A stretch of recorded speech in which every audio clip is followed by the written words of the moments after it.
CRPF जवानों की शहादत के 12 दिनों बाद एयरफोर्स के लड़ाका तैयारे हुए पाकिस्तान में दाखिल और कर दिए दहशतगर्दों के ठिकाने तबाह। मुल्क में जश्न का माहौल, औरंगाबाद में भी मिठाइयाँ तकसीम।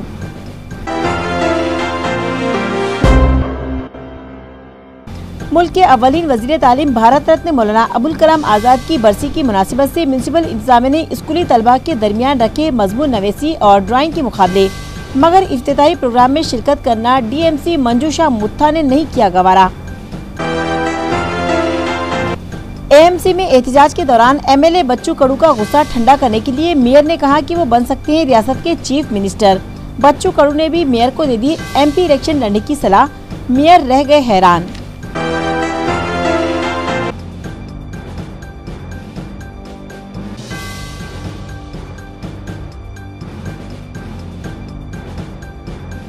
और अब खबरें तफसील से।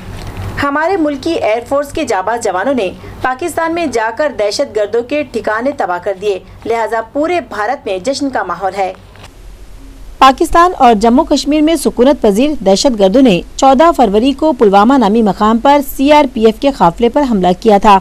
इस वारदात में हमारे मुल्क के 44 जवान शहीद हो गए थे। हुकूमत हिंद तभी ठान चुकी थी कि दहशतगर्दों का सफाया किया जाएगा और पुलवामा हमले के ठीक 12 दिनों बाद 26 फरवरी सुबह 3 बजे इंडियन एयरफोर्स के जाबाज जवान मिराज 2000 नामी 12 लड़ाके तैयारे में एलओसी तोड़कर पाकिस्तान के बालाकोट इलाके में दाखिल हो गए और हवाई हमला करते हुए 1000 किलो बम बरसाए और उन्होंने दहशतगर्दों के कंट्रोल रूम और दीगर ठिकाने तबाह कर दिए।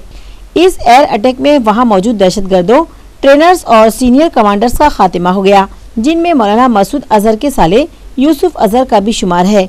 लिहाजा हुकूमत हिंद के हवाई हमले के फैसले और एयरफोर्स के जवानों की दिलेरी पर उनकी सताइश मुल्क भर में की जा रही है और कहा जा रहा है कि हमारे शहीदों का खून रंग लाया है। दहशतगर्दों के खात्मे और एयरफोर्स की इस तारीखी कामयाबी पर शहर औरंगाबाद में भी जश्न मनाया जा रहा है। जगह जगह आतिशबाजी की जा रही है। मुहिबान वतन एक दूसरे में मिठाइयाँ तकसीम कर रहे हैं और हुब्बुल वतनी का मुजाहरा कर रहे हैं। 14 फेब्रुवारी रोजी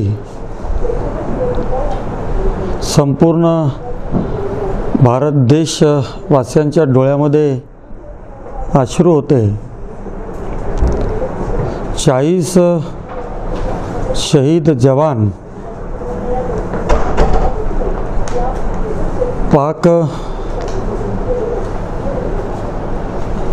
पाकिस्तानमधल्या अतिरेक्याच्या आत्मघातकी हल्ल्यामध्ये शहीद झाले। संपूर्ण देशवासियांची एकच भावना होती की आता कुठेतरी बदला घ्यायला पाहिजे। निश्चितच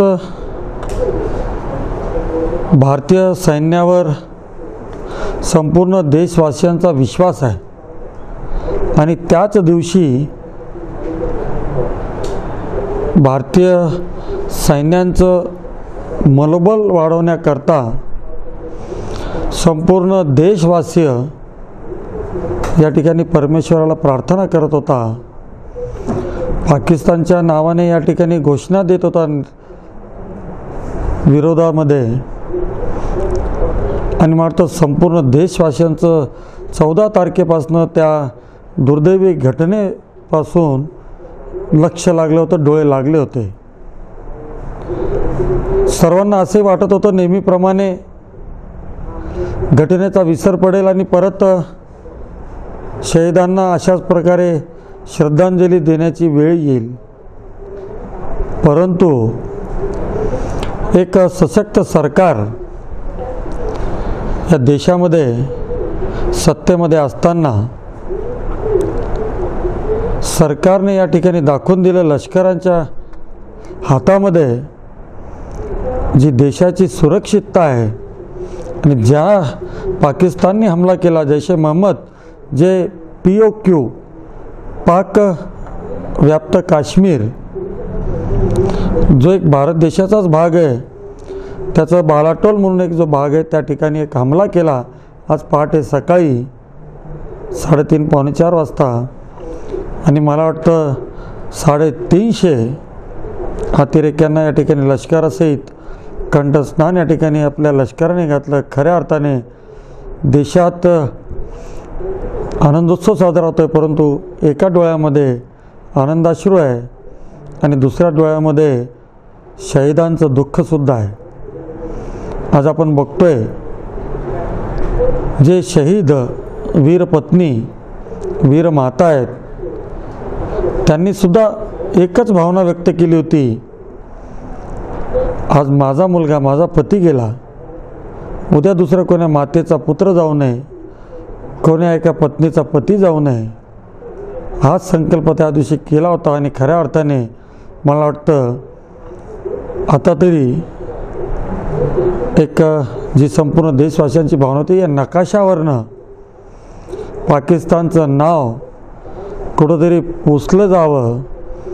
हा पाकिस्तान जित्याची खोड मेल्याशिवाय जात नाही, कुत्र्याची शेपटी ती वाकडीच.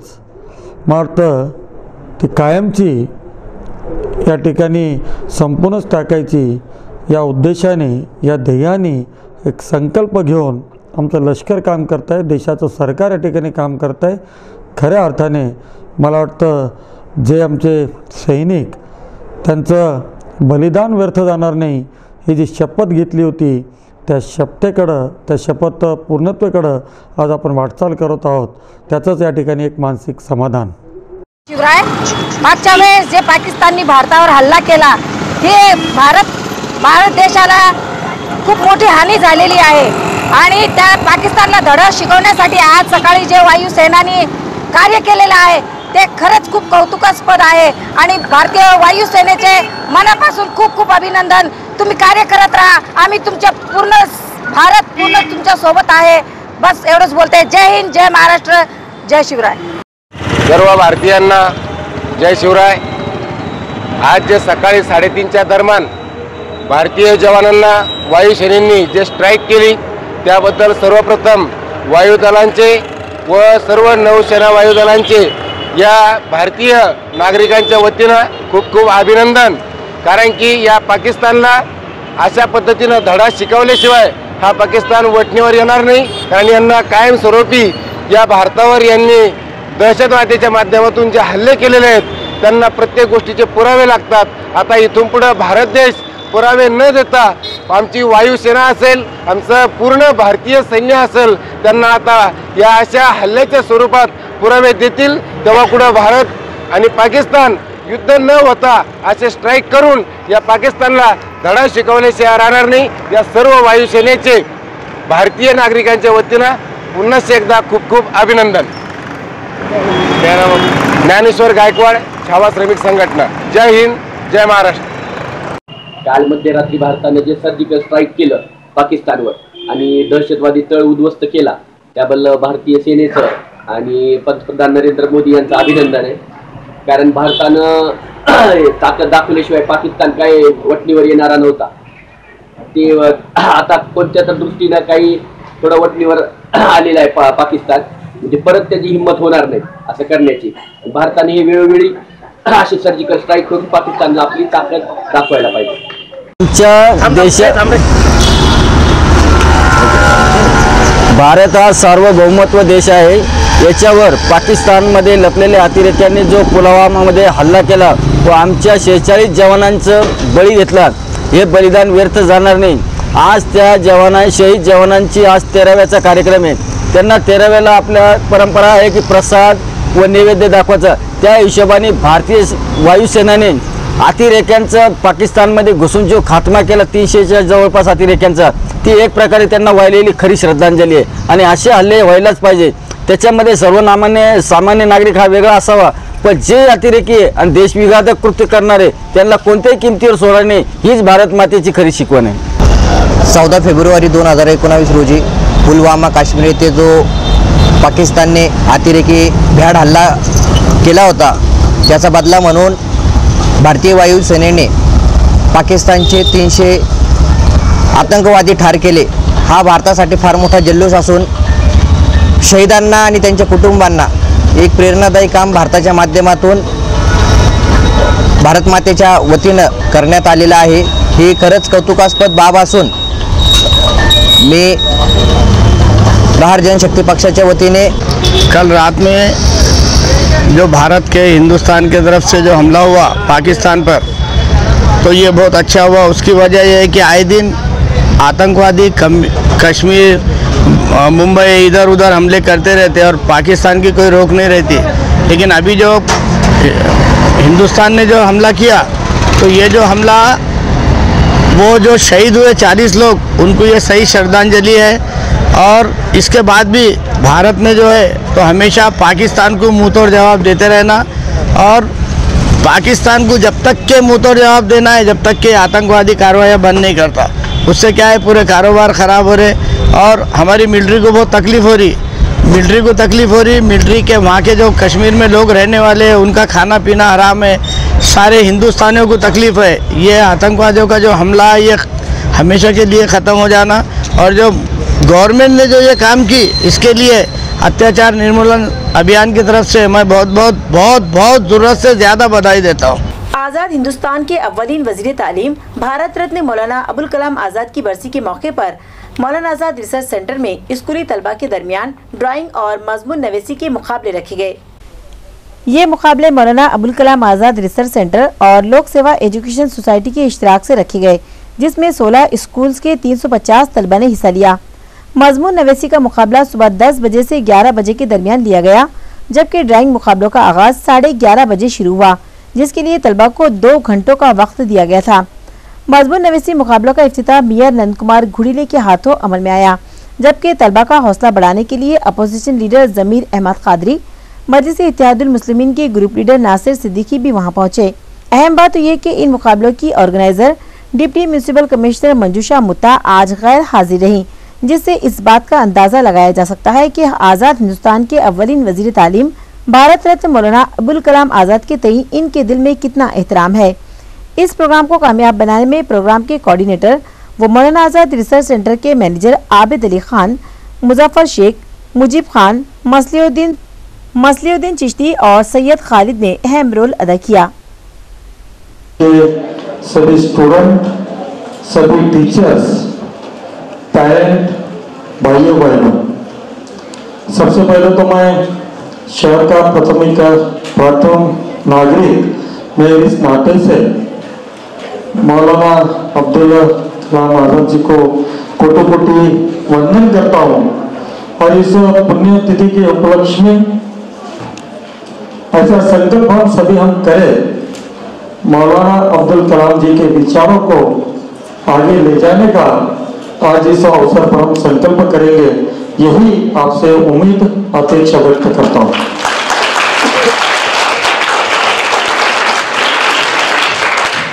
और इस ड्राइंग और ऐसे कंपटीशन का शुभारंभ हुआ, ऐसा ही यहाँ डिक्लेयर करता हूँ। और आयोजकों को,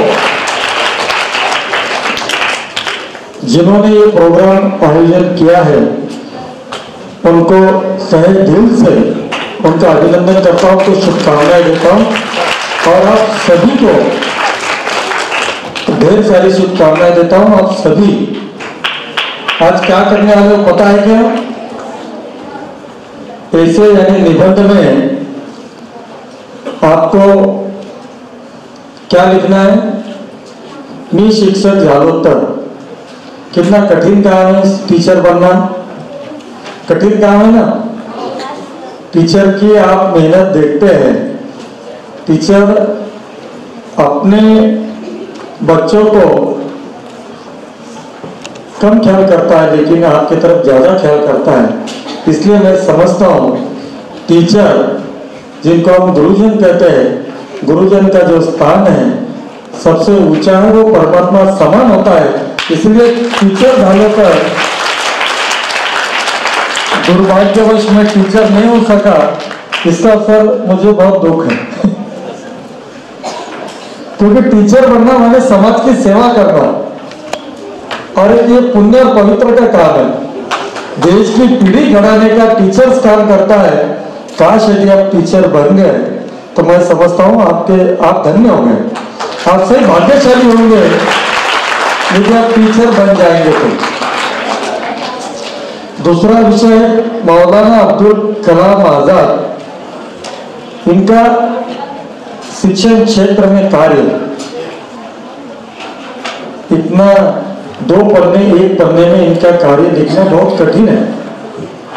सर ने बताया कि पहले एजुकेशन मिनिस्टर थे, शिक्षण का पूरा कार्य अपने देश में पहुंचाना आजादी के बाद में बहुत कठिन था, लेकिन ये कार्य शिक्षण क्षेत्र में मौलाना अब्दुल कलाम आजाद जी ने किया।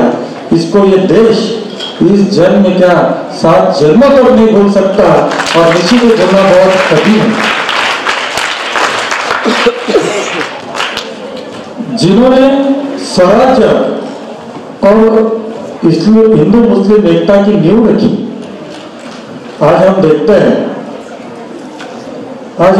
हैं कि देश में जो बेबनाव है, आज जो संघर्ष है, जब देश स्वतंत्र हुआ तो सामने आकर कहना हिंदू मुस्लिम एक रहो कितना कठिन था, और ये चैलेंज उन्हें स्वीकार कर हिंदू मुस्लिम को एक जगह लाने का बहुत बड़ा कार्य किया। और उसकी सफलता आज हम देख रहे हैं कि आप और हम एक ही हॉल में बैठकर कोई धर्म नहीं, किसी प्रकार का गरीब अमीर नहीं,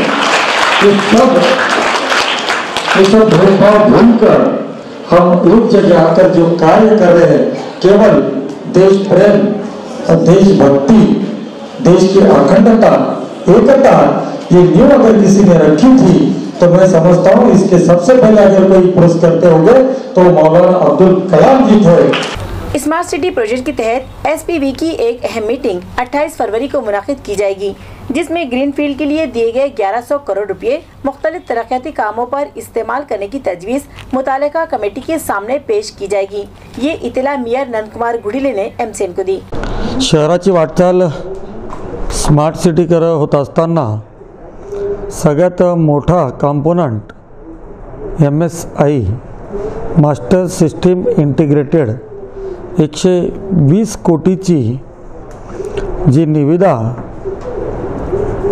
मंजुरी अंतर्गत होती, त्याच्यावर 28 तारखेला SPV स्पेशल पर्पज व्हेकल अर्थात बोर्ड याची बैठक आहे। त्या स्पेशल पर्पज ऑफ व्हेकल म्हणजे बोर्ड कमिटीची मीटिंग आहे। त्याचे मेंटॉर पहिल्यांदाच संजय कुमार हे येत आहेत, CEO कमिशनर आहेत, सर्व आम्ही बोर्ड मेंबर आहोत। बऱ्याच विषयांना त्या दिवशी मंजुरी मिळणार आहे। जे एक ग्रीनफील्ड आहे जवळपास 1100 कोटी रुपयांचं, त्याच्यामध्ये कन्व्हर्शन ऑफ फंड्स, त्याच्यातनं शिक्षण असेल, पाणी पुरवठा असेल, हेरिटेज असेल, रस्ते असतील, उद्यानं असतील, या सगळ्यांकरता एक प्राथमिक मंजुरी माननीय आयुक्तांनी कुणाल कुमार जे सेंट्रलचे मिशन डायरेक्टर आहेत त्यांची मंजुरी घेतलेली आहे। त्याच्यावर सुद्धा शिक्कामोर्तब होणार आहे। अतिशय चांगलं काम मला वाटतं शहराच्या विकासाच्या दृष्टीने 28 तारखेला बोर्ड मीटिंगमध्ये विषय ठेवले जाणार आहेत। मंजुरी शेवटी बोर्ड मीटिंगच्या माध्यमातून मिळणार आहे, परंतु एक चांगलं काम या ठिकाणी स्मार्ट सिटीतनं प्रस्तावित आहे। स्मार्ट सिटीतनं शहर बस सेवा सुरू झाली, स्मार्ट सिटीतनं CCTV कॅमेरे या ठिकाणी बसवले जाणार आहेत, स्मार्ट बस स्टॉप्स होणार आहेत। अनेक प्रकल्प जे मला वाटतं या संपूर्ण स्मार्ट सिटी अंतर्गतच्या निधीतनं होत असताना निश्चितपणे शहराची वाटचाल स्मार्ट शहराकडं या सर्व निधीतनं होणार आहे। याचं संपूर्ण श्रेय जे आहे मला वाटतं केंद्र सरकार, राज्य सरकार यांच्या माध्यमातून मोठा निधी मिळालेला आहे। देशामध्ये पहिल्या 100 शहरामध्ये आपल्या शहराचा समावेश झालेला आहे। मला वाटतं एक शहर पुनर्वैभव या शहराला प्राप्त होण्याकरता हा मोठा निधी आपल्याला मिळालेला आहे। त्याच्या माध्यमातून एक कायापलट शहराचं, जुन्या शहराचं या ठिकाणी एक विशिष्ट अशा जुन्या शहराचं सुद्धा ज्याला आपण एक एरिया बेस डेव्हलपमेंट त्याच्या माध्यमातून सुद्धा या ठिकाणी एक चांगली मला वाटतं विकासाची कामं होतील आणि शहरवासियांना आपल्या स्वप्नातलं स्मार्ट शहर निश्चितच येणाऱ्या काळामध्ये बघायला मिळेल। औरंगाबाद जिला परिषद के स्टोर रूम में सभी दवाओं का भरपूर जखीरा मौजूद है और देही मकामात पर दवाओं की किल्लत नहीं होने दी जाएगी। ये इत्तला उषा ढोने ने दी। औरंगाबाद जिला परिषद की मेडिसिन स्टोर कीपर उषा ढोने ने एमसीएन को बताया कि जिला औरंगाबाद के किसी भी देही मकाम पर फिलहाल किसी भी बीमारी की वबा नहीं है। उन्होंने मजीद कहा कि इंतजामिया के पास दवाओं की भी कोई कमी नहीं है और एंटी रेबीज वैक्सीन के 14,775 वायल्स के अलावा 963 एंटी टॉक्सिन का जखीरा भी मौजूद है। उन्होंने कहा कि औरंगाबाद के 52 प्राइमरी हेल्थ सेंटर्स पर भी बड़े पैमाने पर दवाएं भेजी गई हैं ताकि मरीजों और उनके रिश्तेदारों को परेशानी का सामना न करना पड़े। जिल्हा परिषद औषधी भंडारा औरंगाबाद येथे औषध साठा मुबलक प्रमाणात उपलब्ध आहे। तसेच कुत्र्याचे इंजेक्शन पण 12,725 उपलब्ध आहेत। सापाचे इंजेक्शन पण मोठ्या प्रमाणात उपलब्ध आहेत। कोणत्याही औषधी साठाची कमतरता नाही। बिलों की अदायगी के मुतालिबे पर आज म्यूनिसिपल कॉन्ट्रैक्टर्स ने म्यूनिसिपल कमिश्नर डॉक्टर निपुण विनायक के दफ्तर पर ठिया आंदोलन किया। वाज़ेह है कि इन दिनों एएमसी इंतजामिया माली बहरान का शिकार है, जिसकी वजह से न सिर्फ यहाँ के मुलाजमीन को तनख्वाहें ताखिर से अदा की जा रही हैं, बल्कि साल 2017 से अब तक किए गए मुख्तलिफ कामों के बिल कॉन्ट्रैक्टर्स को अदा नहीं किए गए और जब भी म्यूनिसिपल तिजोरी में कुछ रकम जमा होती है तो बिलों की अदायगी में बड़े पैमाने पर धांधलियाँ की गई और मुतालिका अफसरान ने बड़े बड़े कॉन्ट्रैक्टर्स को करोड़ों रुपये अदा कर दिए, जबकि छोटा मोटा काम करके अपनी जिंदगी गुजारने वाले कॉन्ट्रैक्टर्स को यकसर नजरअंदाज किया गया, जिसकी वजह से इन कॉन्ट्रैक्टर्स पर फाका कशी की नौबत आ चुकी है। लिहाजा बिलों की अदायगी के मुतालबे पर इन लोगों ने गुज़श्ता माह म्यूनिसिपल कॉर्पोरेशन दफ्तर पर जंजीरी हड़ताल की, जो मेयर नंद कुमार घुड़ीले की मुदाखलत और डिप्टी म्यूनिसिपल कमिश्नर के तहरीरी तयक़ुन के बाद वापस ले ली गई, मगर म्यूनिसिपल इंतजामिया ने अपना वादा पूरा नहीं किया। जब इन कॉन्ट्रैक्टर्स के सब्र का पैमाना लबरेज हो गया तो उन लोगों ने मेयर और म्यूनिसिपल कमिश्नर का घेराव किया, जिस पर दोनों ही ने इन कॉन्ट्रैक्टर्स से वादा किया था कि वो मरहलावार कॉन्ट्रैक्टर्स के बिल अदा करेंगे, मगर एक बार फिर कारगुजार chief account officer Mahavir Patni ने 2.5 करोड़ के बिल अदा करते वक्त एक ही कॉन्ट्रैक्टर को 1 करोड़ 13 लाख रुपये ड्रेनेज मेंटेनेंस के नाम पर अदा कर दिए, जिससे ये कॉन्ट्रैक्टर्स मजीद मुश्तइल हो गए।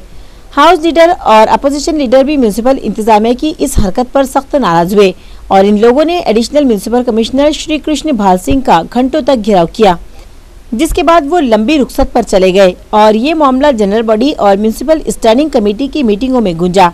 इस मामले को लेकर अवामी नुमाइंदों ने खूब हंगामा किया, लेकिन म्यूनिसिपल कमिश्नर ने उन्हें यकीन दिलाया कि वो इस मामले की जाँच करवाएंगे और मुतासरा कॉन्ट्रैक्टर्स को राहत फराहम करने के लिए जल्द ही अक़सात में उन्हें बिलों की अदायगी की जाएगी। इसके बाद भी जब इंतजामिया की जानिब से कोई ठोस कदम नहीं उठाया गया तो आज इन कॉन्ट्रैक्टर्स ने म्यूनिसिपल कमिश्नर डॉक्टर निपुण विनायक के कैबिन पर ठिया आंदोलन किया, मगर आज म्यूनिसिपल कमिश्नर दिल्ली में होने के सबब आज भी उनके हाथ मायूसी आई और कारगुजार deputy municipal commissioner doctor DP Kulkarni ने उनसे मुलाकात करके उन्हें ये यकीन दिलाया कि 2 दिन बाद जब म्यूनिसिपल कमिश्नर दिल्ली से लौट आएंगे तो वो कॉन्ट्रैक्टर्स की मुलाकात उनसे करवाएंगे और इस मसले को हल कर लिया जाएगा।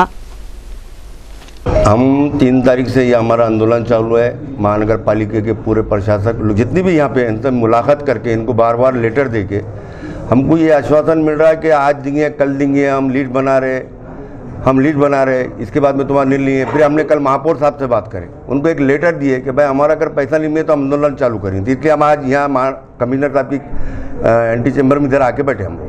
किस कामों की? हमारा कांग्रेस के मेन हमारा जो है अभी तक जो पेमेंट दिया गया, पहले लाइट को मेंटेनेंस का बिल दिया गया, उसके बाद में डेली मेंटेनेंस का बिल दिया गया। हमको वादा करे थे कि इसके बाद में आपको नए रोड का और जो भी बिल्डिंग वगैरह के जो काम है अदर काम है उसके पैसे देंगे, लेकिन अभी तक कुछ भी नहीं हुआ। हमारी एक लिमिट हो गई, इसलिए आज हम यहाँ बैठ गए। ऐसे कितने लोग हैं और कुछ आप पे? 150 कॉन्ट्रैक्टर है। 150 आप पे कुछ बकाया है? कुछ साहूकारों का कर्जा है क्या? कर्जा है, बैंकों का कर्जा है, लोगों से पैसा लिए हुए, लेबर पेमेंट देना है, जिससे हमने कांक्रीट ली उसको पैसा देना है, वो एजेंसी को पैसा देना है। उन लोगों का कुछ तकादा है? तकादा बोले तो रोजाना घर पे आके बैठ रहे, बाहर निकलने को हमको दिल नहीं बोला। हमारा एजुकेशन का मसला है बच्चों का, यानी पैसे लाएंगे कहाँ से हम? ये लोगों ने हमारा 1.5 2 कोटी रुपए रोक के रखे हुए हैं। कितने सालों से ये? 18 महीने हो गए हमारे पेमेंट को। तो अभी प्रशासन का बोलना क्या है? प्रशासन का तो बस बोलना है कि हम आज देते हैं कल देते हैं, ऐसा चल रहा है। आज भी हमने जो बैठे तो हमको अभी फोन आया था DP साहब का, उन्होंने बोले आप हम कमिश्नर आलिक साहब में बात करें, मतलब हम यहाँ से उठने वाले नहीं है जब तक हमारा निर्णय नहीं होता। हम ये निर्णय तक यही बैठने वाले और सबको पेमेंट मिलना चाहिए। और हमारा मकसद ये है कि सीनियरिटी से पैसे चाहिए, पीछे के दरवाजे से पैसे नहीं, सामने से जो हमारी सीनियरिटी उससे पैसा चाहिए हमको सब ठेकेदारों। अभी तक जो पीछे के दरवाजे से पेमेंट हुआ ऐसा आपका आरोप? नहीं वो छोड़ दो, वो उसके बारे में, लेकिन हमको आज हमारी जो सीनियरिटी हमको उसका पैसा चाहिए। हमको किसी को दोष नहीं देना है। आज हमारे जो नंबर में है सीरियल में हमको पैसे चाहिए सब ठेकेदारों को। जब तक हमारा निर्णय नहीं तोड़ते हमको आज का वादा नहीं होता हम उठते नहीं। कॉन्ट्रैक्टर को देने को पेमेंट नहीं है इनके पास, इन्हों सैलरी टाइम पे करते, एलईडी को टाइम पे पैसे देते, हर एक के पैसे टाइम पे जाते, लेकिन कॉन्ट्रैक्टर के लिए हमेशा पैसे नहीं रहते इनके पास। को देने को पैसा है ऐसा आरोप है आपका? हमारे पास कॉन्ट्रैक्टर को बहुत सता के पेमेंट दिया जाता है। बड़े गुत्तेदारों को पेमेंट दिया जाता है ऐसा आरोप है आपका? वो आरोप पत्र आरोप की बात नहीं है, हमारा एक ही मांग है, हर कॉन्ट्रैक्टर को पैसे मिलना चाहिए, सीनियरिटी वाइज मिलना चाहिए और सीनियरिटी यदि नाम के काम के नाम के साथ डिस्प्ले होना चाहिए। पेमेंट देने के पहले लिस्ट लगना चाहिए और उसके बाद यहाँ तक पेमेंट दे रही है क्लियर होना चाहिए, उसके बाद पेमेंट रिलीज करना चाहिए। ऑब्जेक्शन मंगाना चाहिए कॉन्ट्रैक्टर के किसी को कि सीनियरिटी तोड़ी नहीं जा रही, कर रही जा रही। कैलाश नगर की गली नंबर 1 में दिन दहाड़े एक 16 साल लड़के के कत्ल की वारदात पेश आई। महलूक का नाम करण मचिंद्र नाथ थोरात बताया जा रहा है। जराये के मुताबिक करण की वालिदा अपने किसी रिश्तेदार की ब्याह की तकरीब में शिरकत के लिए बाहर गांव गई हुई थी और करण और उसका जुड़वा भाई अर्जुन घर पर मौजूद थे। करण के रिश्तेदार उनके पड़ोस में रहते हैं। इन लोगों ने अर्जुन के चीखने की आवाज सुनी, लिहाजा वो लोग करण के घर पहुंचे तो ये मामला मंजर आम पर आया, जिसकी इतला जिंसी पुलिस स्टेशन को दी गई। खबर मिलते ही पुलिस अमला वहां पहुंचा और तफ्तीश शुरू कर दी। मामले की तह तक पहुंचने के लिए फॉरेंसिक टीम को भी वहां तलब किया गया।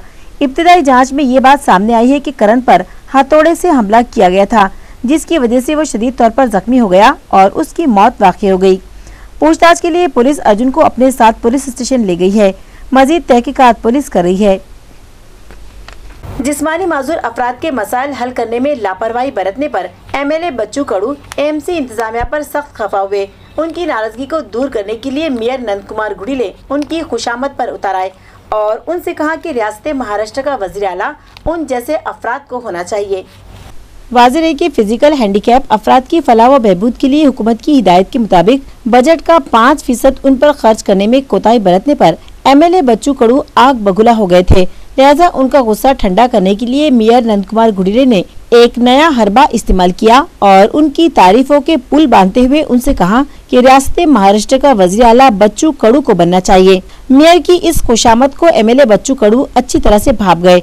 जवाब में उन्होंने ये कहकर मेयर को लाजवाब कर दिया कि औरंगाबाद जिले की पार्लियामेंट में नुमाइंदगी के लिए उन्हें यहाँ का एमपी बनाया जाना चाहिए और बच्चू कडू ने तो बाज़ाब्ता उन्हें इस जिले का अगला रुकने पार्लियामेंट कहकर उन्हें मुबारकबाद भी पेश कर दी। इनको दे दो, तुम खासदार बन जाएंगे।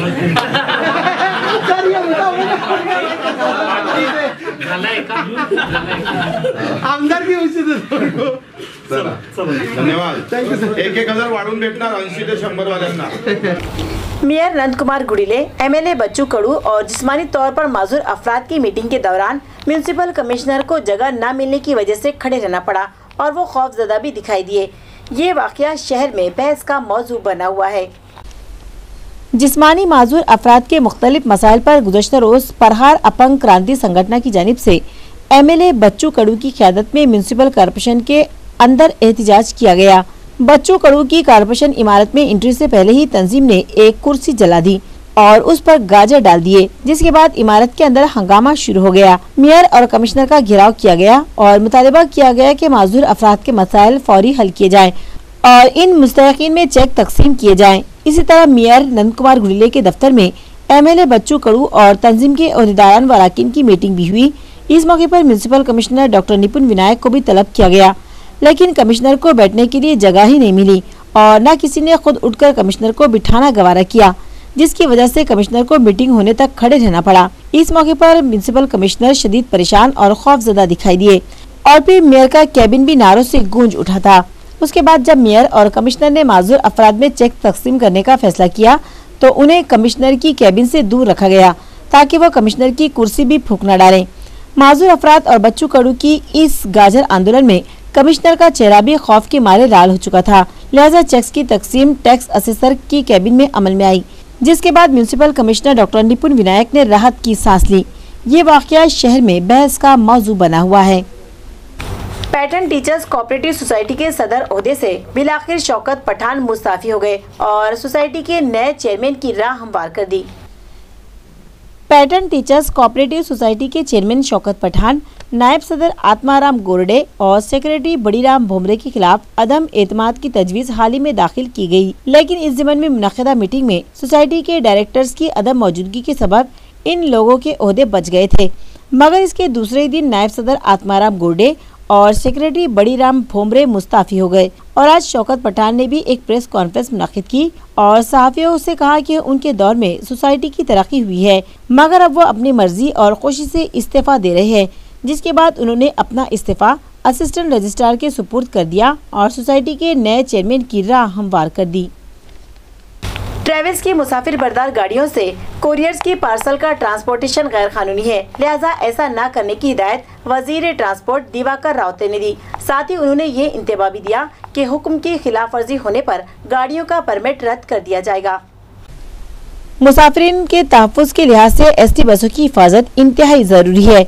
रियासत के वजीर ट्रांसपोर्ट दिवाकर रावते ने इंतजामिया को हिदायत दी है कि अगर कोई ड्राइवर या कंडक्टर एसटी बस के जरिए गैर कानूनी ट्रांसपोर्टेशन करता पाया जाए तो पहली गलती पर उसका तबादला कर दिया जाए और अगर उसके बाद भी वो गलती को दोहराता हो तो उसे खिदमत से बरतरफ कर दिया जाए। हाल ही में रायगढ़ जिला की एसटी बस में धमाका खेज अशिया के पाए जाने के बाद आला सतही मीटिंग मुनाकिद की गई थी, जिसमें एसटी और ट्रेवल्स बसों से सफर करने वाले मुसाफिरीन और स्कूल बसों का इस्तेमाल करने वाले बच्चों की हिफाजत पर गौर किया गया और कई अहम फैसले लिए गए।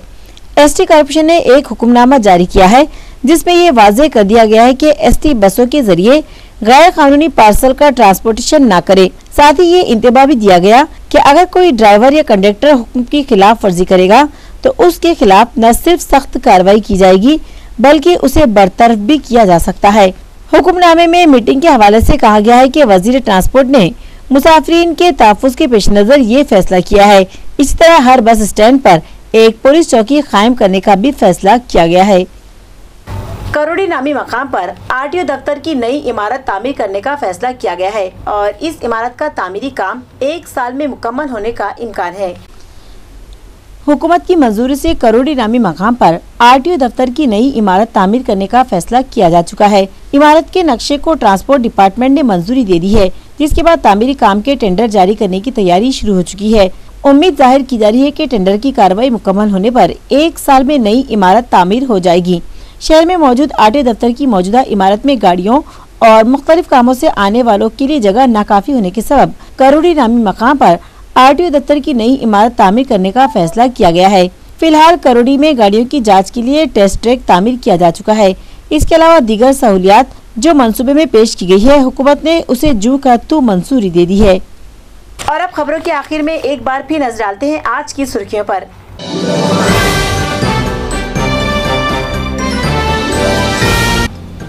सीआरपीएफ जवानों की शहादत के 12 दिनों बाद एयरफोर्स के लड़ाका तैयारे हुए पाकिस्तान में दाखिल और कर दिए दहशतगर्दों के ठिकाने तबाह। मुल्क में जश्न का माहौल, औरंगाबाद में भी मिठाइयाँ तकसीम।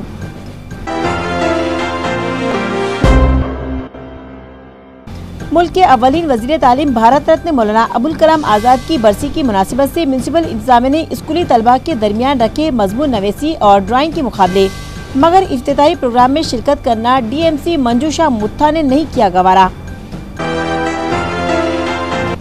एएमसी में एहतजाज के दौरान एमएलए बच्चू कड़ू का गुस्सा ठंडा करने के लिए मेयर ने कहा कि वो बन सकते हैं रियासत के चीफ मिनिस्टर। बच्चू कड़ू ने भी मेयर को दे दी एमपी इलेक्शन लड़ने की सलाह। मेयर रह गए हैरान।